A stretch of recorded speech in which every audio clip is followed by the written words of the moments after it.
Mesdames, messieurs, bonjour. Nous sommes au-dessus de la montagne. Nous sommes dans le Puy-de-Dôme. Et ce reportage est consacré à la randonnée, mesdames et messieurs. Oui, tout à fait. Alors, le randonneur, comment est équipé le randonneur? Alors, le randonneur, c'est très simple. Le randonneur est équipé du bâton de berger. C'est très important, car ce bâton lui permet d'appuyer le sol pour pouvoir monter quand ça monte, comme ça. Le randonneur est équipé d'un pantalon couleur camouflage pour être reconnaissable dans la nature. Bien sûr.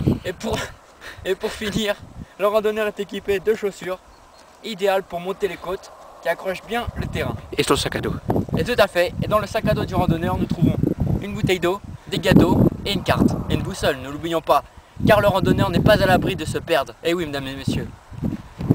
Je vous quitte quelques instants et je vous remontrerai quelques étapes de ma randonnée en montagne pédestre.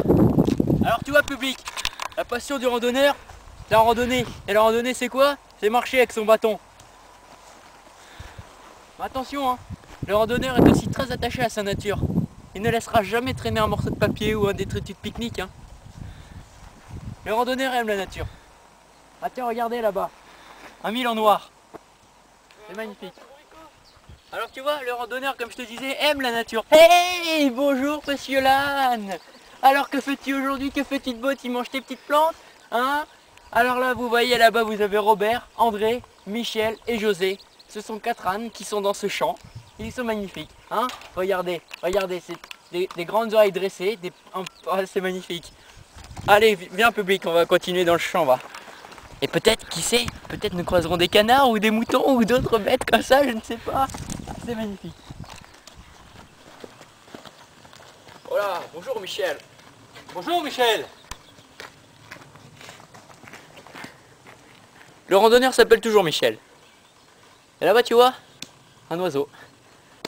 Son bâton, le randonneur, il descend de la montagne avec son bâton. Le randonneur. Et oui, le randonneur a ce chant de victoire, ce chant de guerre un petit peu pour se donner courage. Qu'est-ce que tu dis Michel? Non, je disais aux journalistes là, on a nos chants de guerre, nos chants de bataille pour se donner la force de marcher. Hein, Michel? D'accord Michel. Il descend de la montagne avec son bâton. Le randonneur est toujours joyeux.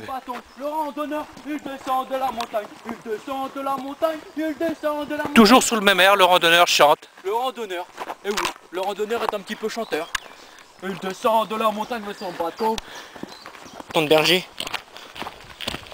Regardez, le bâton de berger, puis comme ça. Hop, il permet d'accompagner le mouvement.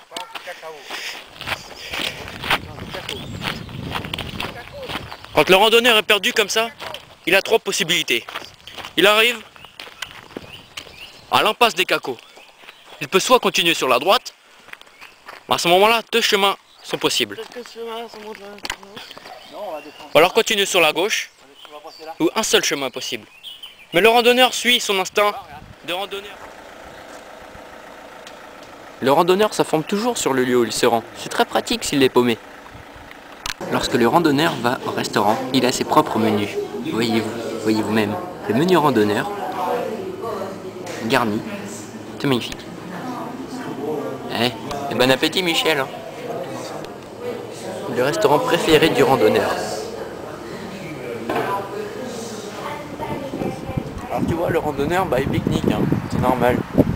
Parce que après l'effort, le réconfort quoi.